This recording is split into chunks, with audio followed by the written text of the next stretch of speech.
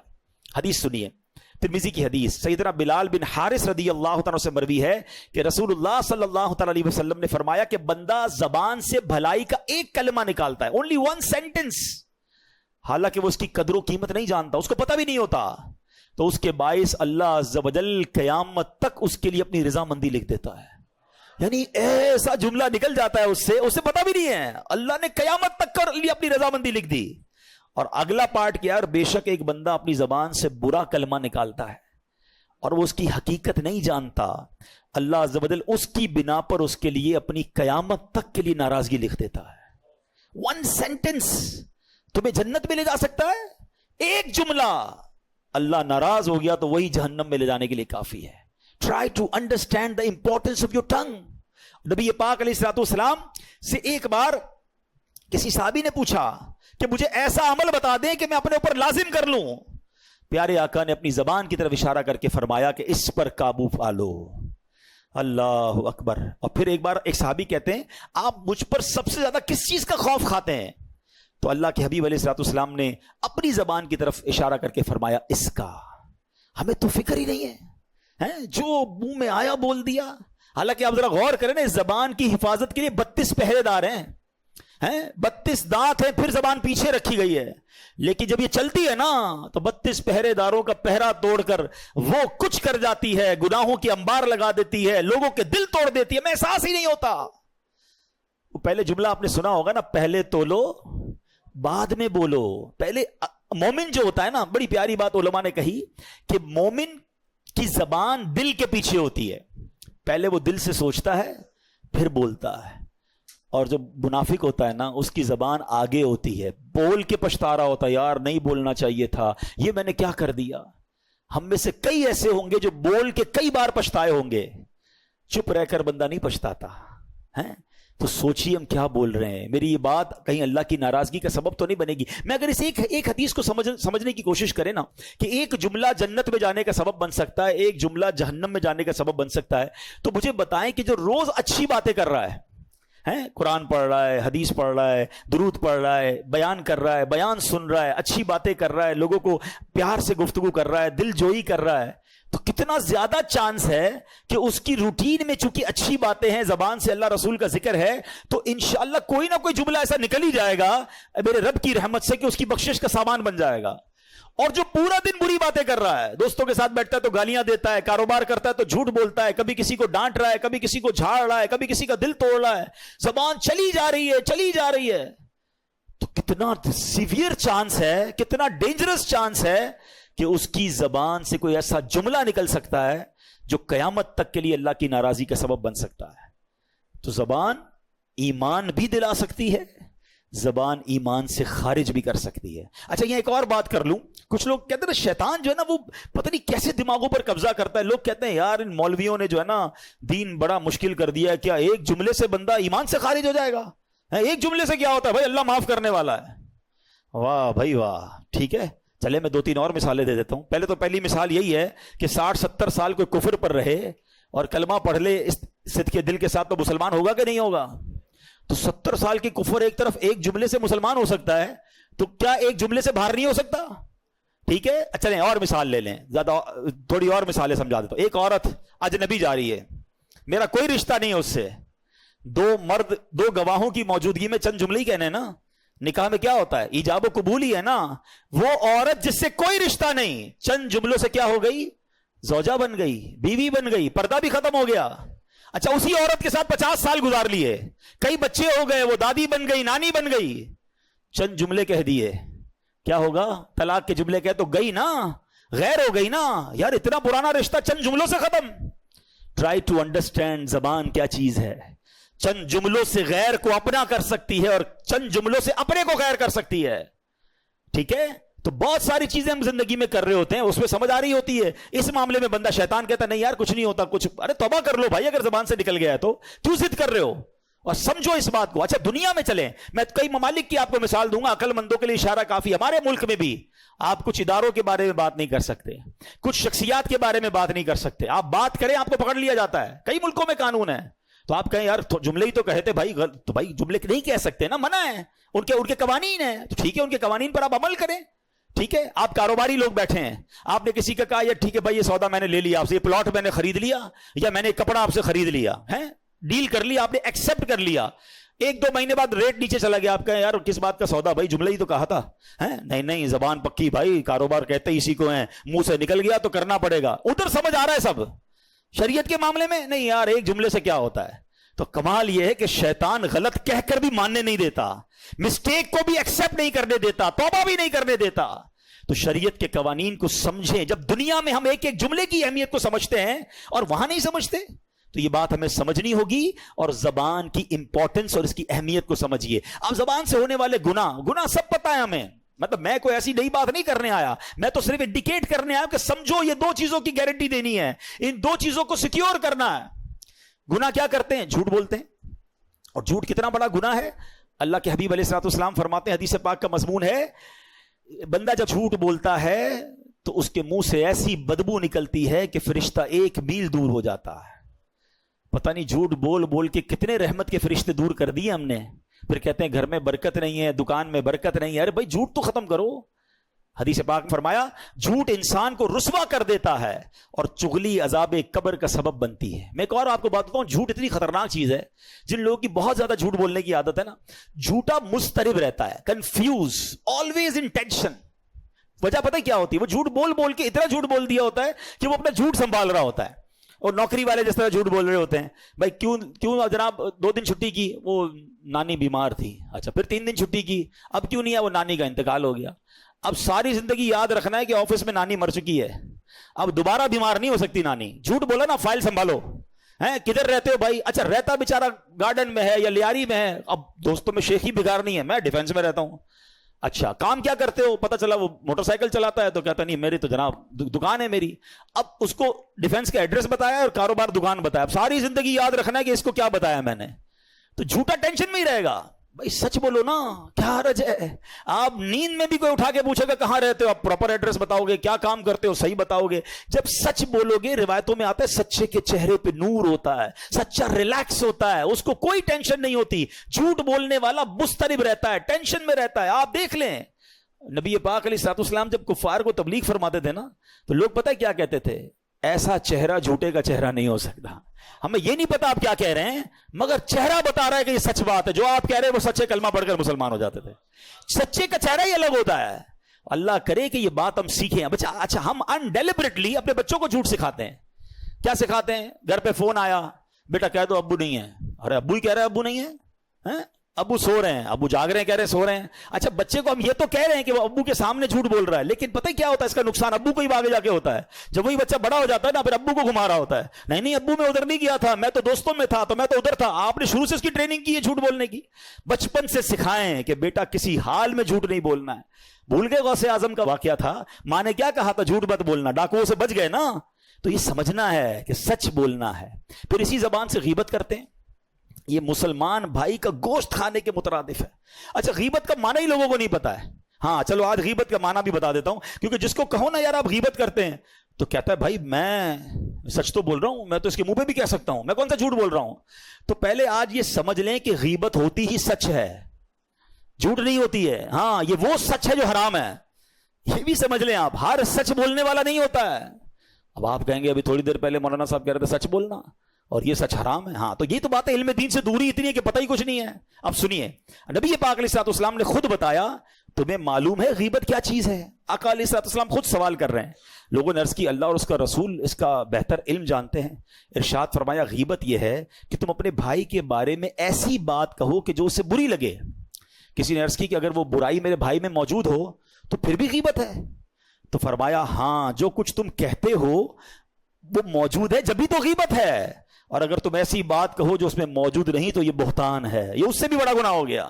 مثال کے طور پہ کوئی شخص بیچارے کا رنگ سیاہ ہے, کالا ہے, یار قد چھوٹا ہے, بعض اوقات ہیلدی ہوتے ہیں, کہ یار یہ اس کے پیچھے کہہ رہے ہیں, پیٹھ پیچھے کہتے ہیں کہ یار وہ لمبو نہیں ہے, وہ چھوٹے قد والا نہیں ہے, وہ جو کالا ہے وہ نہیں ہے, کانا جو نہیں ہے, اس کی گاڑی بڑی خراب ہے. یعنی کوئی بھی ایسی بات آپ کریں جو اس کے سامنے کہیں تو اسے بری لگے, اس کی برائی بیان کرنے کے لیے کوئی بھی بات کریں, یہ غیبت ہے. تو بندہ کہے آپ کیوں کہہ رہے, بھائی وہ سچ تو کہہ رہا ہوں.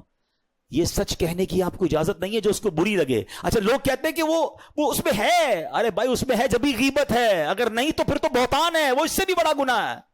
اور لوگ کہتے ہیں میں سامنے منہ پہ کہہ سکتا ہوں, بھائی منہ پہ کہو گے تو دل آزاری ہوگی اور گناہ ملے گا. آپ کسی مسلمان کی برائی نہیں کر سکتے. Look at beauty of Islam, always talk positive about each other. Islam کتنا پیارا مذہب ہے, کہتا ہے اگر بندہ بھائی سامنے ہے تب بھی برائی بیان نہ کرو, نہیں ہے تب بھی برائی بیان نہ کرو. بڑی پیاری بات علماء کہتے ہیں غیبت سے بچنے کا جو فارمولا ہے نا, یہ فارمولا سمجھیے گا. ہم دو بندے بات کر رہے ہیں, جب بھی ملے نا, دو تین دوست بیٹھے ہوں, آپس میں ایک دوسرے کی بات کریں, اگلے کی بات ہی نہ کریں جو نہیں ہے, تو آپ غیبت سے بچ جائیں گے. اور جب بھی کسی ایبسنٹ بندے کی بات کریں نا, تو آپ کو الارم بچ جانا چاہیے کہ یار پازیٹیو بات ہو رہی ہے, نیگیٹو ہے تو آپ چھوڑ دیں, نہیں بھائی میں نہیں سنوں گا, یہ بات مت کرو, یہ غیبت ہے.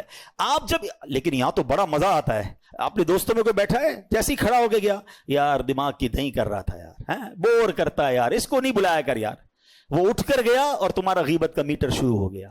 اور غیبت ایکچولی پتہ ہے کیسا عجیب گناہ ہے, کہ بندہ اپنی نیکیاں کسی کے اکاؤنٹ میں ٹرانسفر کر رہا ہے.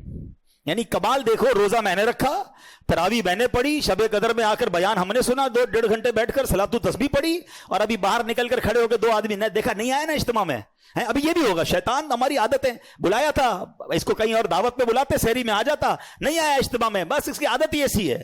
جتنی نیکیاں کمائی تھی نا, وہ جو نہیں آیا اس کو گھر بیٹھے آپ کی نیکیاں ٹرانسفر ہو گئی فری میں. کمال ہے یار, یہ کتنی بڑی بے وقوفی ہے, کتنی بری عادت ہے کہ میں اپنی نیکیاں, پہلے تو نیکیاں کروں اور پھر نیکیاں ساری کی ساری وہاں ٹرانسفر کر دوں. میں تو کہتا ہوں اللہ کرے کوئی ایسا فارمولا بن جاتا, جو ہو تو نہیں سکتا, میں ازمپشن دے رہا ہوں, کہ مزہ یہ آتا کہ ادھر میں غیبت کرتا, ادھر 5,000 میرے اکاؤنٹ سے آن لائن اس کے اکاؤنٹ میں ٹرانسفر ہو جاتے ہیں, پھر میں دیکھتا کون غیبت کرتا ہے. او ہو ارے 5,000 علی بابا نہ, آئندہ نہیں کرنی غیبت مانگے کوئی جی. ادھر نیکیاں جاری نا, اس کی اہمیت نہیں پتا, پیسے ٹرانسفر ہونا شروع ہو جائے نا, ہم ایک بندہ کوئی غیبت نہیں کرے گا اپنا, یا تو اکاؤنٹ خالی کر دے گا. اچھا میں ایک اور عجیب بات بتاؤں, غیبت ہمیشہ بندہ اس کی کرتا ہے جو اچھا نہیں لگ رہا. ایسا ہی ہے نا, پسند نہیں ہے تبھی تو غیبت کر رہے ہو آپ, اس کی پسند بھی نہیں ہے اور نیکیاں بھی بھیج رہا ہوں.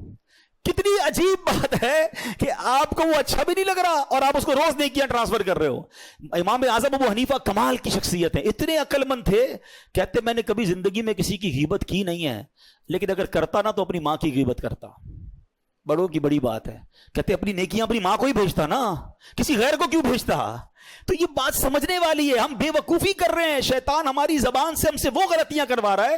اچھا اب میں یہ مختصر بیان میں آپ کو بہت ڈیٹیل میں غیبت بیان نہیں کر سکتا, بس ایک فارمولا یاد کر لیں کہ واٹ ایور یو سے اباؤٹ اینی بڈی ایلس, اگر آپ اس کے سامنے کہیں تو اس کو برا لگے گا, دس از دا غیبت. بس اس کی گاڑی, اس کا گھر, اس کا کاروبار, اس کا سٹائل, اس کے کپڑے, اس کا موبائل, واٹ ایور آپ اس کے بارے میں کہہ رہے ہو, نیگیٹو کہہ رہے ہو, یہ غیبت ہے اور یہ جہنم میں لے جانے والا کام ہے. اور زبان سے یہ اتنی عام ہے, میں آپ کو مشورہ دوں گا, دیکھیں تھوڑا سا ریسرچ کیا کریں. آپ یہ نہ سمجھے کہ آپ ایک بیان سن لیا, اس کا 5 منٹ غیبت پر بات ہو گئی, آپ غیبت کو سمجھ گئے.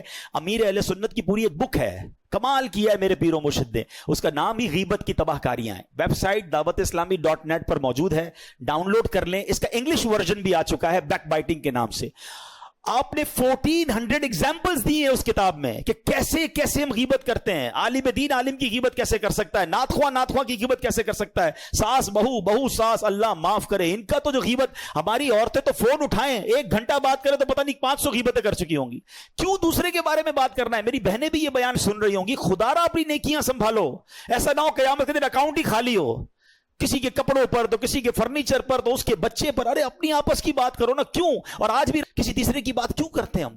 اللہ کرے یہ بات سمجھ آ جائے تو پھر آتا ہوں حدیث کی طرف. اور بہت سارے ایسے گناہ جو ہم زبان سے کر رہے ہوتے ہیں, کسی کا دل توڑ دیا, کسی کو تانا دیتے ہیں, اتنا ٹونٹ کرتے ہیں. کچھ لوگ کمال ہیں یار, کمال تو نہیں کہوں گا, کوئی اور ہی لفظ کہنا چاہیے تھا, سمجھانے کے لیے کہہ رہا ہوں. اتنا طنز ہے ان کے اندر, اتنی دل آزاری ہے, اتنی بدگمانی ہے, ایسا لگتا ہے ان کی شخصیت پہ کانٹے لگے ہوئے ہیں. بندہ جب ملے نا کوئی نہ کوئی کانٹا چبو دیں گے. بندہ بولے نہ ہی ملتا تو اچھا تھا یار, سارا موڈ خراب کر دیا ہے. یار آج کپڑے اچھے نہیں پہنے,